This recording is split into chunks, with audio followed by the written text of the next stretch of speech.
What's good, people? Thank you as always for passing by the channel. Much appreciated. Hit that subscribe button if you guys are new. I'm a massive Golovkin fan. I can't lie to you.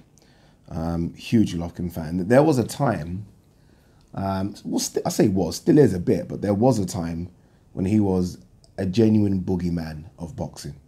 Like, I feel like that tag gets given to certain people now when it's not warranted. Like, Errol Spence's class as a boogeyman. I don't believe that's true. But there was a time when Golovkin, maybe Kovalev as well a little bit. Kovalev was definitely considered a boogeyman for a period. But there was a time when Golovkin was definitely considered the boogeyman of boxing, right? I mean, people were talking about him going up to 168, even 175. I think we all heard the rumors that he put Kovalev down in sparring. I think Kovalev even admitted it himself. I think people were saying this guy could literally run through the weight classes, like run through. I feel like that narrative changed a little bit after the Kell Brook fight, which is strange when you consider that he stopped Kell Brook and in the process broke Kell Brook's orbital bone. But I feel like it did a little bit. I think people said, okay, we started to see some holes. Age is catching up with him, etc., etc. Even the thing about struggling with weight, and he did look really bad on the scales, I remember it. But I think people maybe changed the narrative a little bit after that fight. But nonetheless, I still feel like at that time he was the boogeyman of boxing.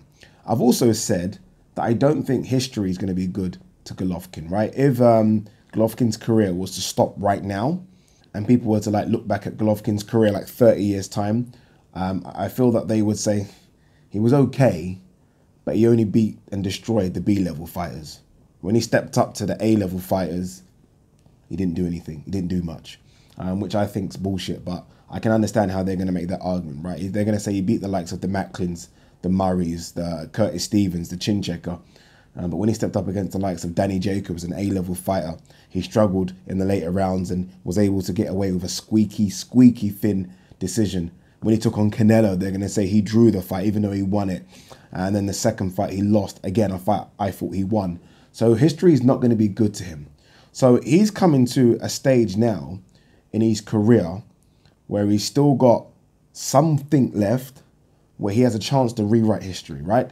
I mean, people, again, if it stopped right now, people are going to say he's not one of the best middleweights. Even though I think he is in the top 4, top 5 of all time, people are going to say absolute no chance. Bullshit. And I can understand why they're going to say that, right? He has a chance right now, especially now that he's signed this, what is it, 3-year, 6-fight deal worth, I don't know, $120 million or something with DAZN.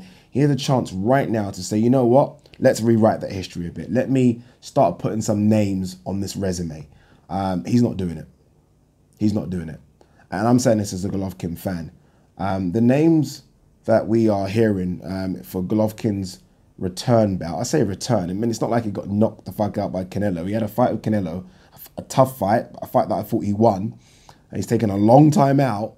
He's coming back now anyway, regardless. But the names we're hearing, or were hearing, were Brandon Adams. That fight isn't going to happen. Brandon Adams, for those of you that don't know him, and I didn't know him before this, is the Contender Series winner. The remake of the Contender. Didn't watch it much, if I'm honest with you. This is going off tangent a bit here, but didn't watch it. I loved the first, I think 2 or 3 Contenders, the original ones with Sylvester Stallone and Sugar Ray Leonard.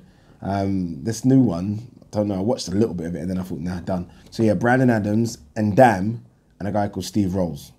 Now I have to be honest with you, I knew a little bit about Brandon Adams, mainly based on Contender, and Dam we all should know, fringe world level. Steve Rolls, never heard of in my fucking life.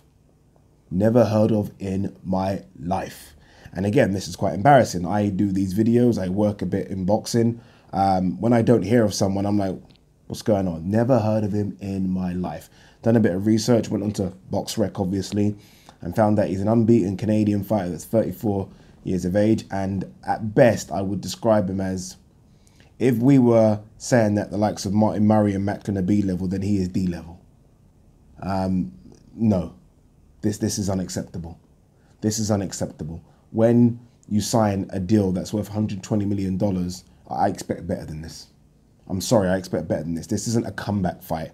Again, you didn't get knocked out in your last fight and you have to start rebuilding again. You're not 26, 27, you're 37. You're 37 years old. And these are the names that have been put in front of Golovkin, Brandon Adams, Steve Rolls, and Ndam. It's just bollocks. I'm sorry. It's just poor. Again, we have a chance here now to do legacy fights, and these are the names that have been brought forward for Golovkin. Golovkin has sent offers to these people. Brandon Adams even turned him down. Brandon Adams is fighting Charlo. So it's going to be between Ndam and Steve Rolls. It's poor. And you know what even makes it more poor is that he could have made that Demetrius Andrade fight.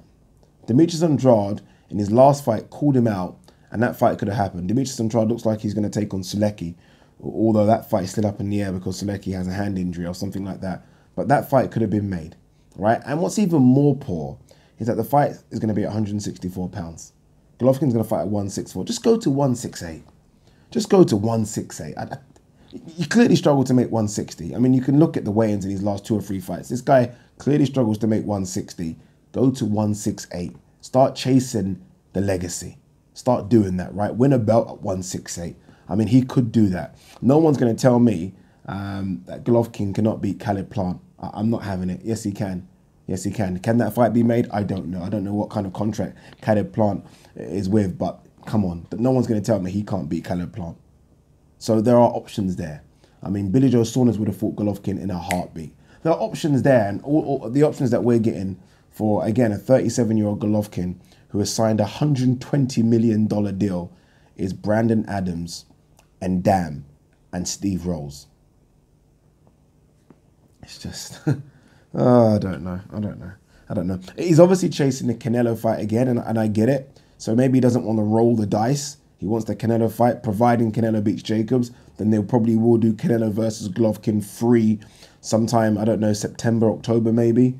But you've got to do better than that. There was a chance, I think, to have arguably, and you could make an argument, the 4 best middleweights all fight in and around the same time, almost like a semi-final thing. Andrade, Golovkin, Jacobs, Canelo. I mean, Billy Joe Saunders could make an argument. He's gone to 168, and I don't know, Charlo didn't look too impressive in his last fight. So you could make an argument.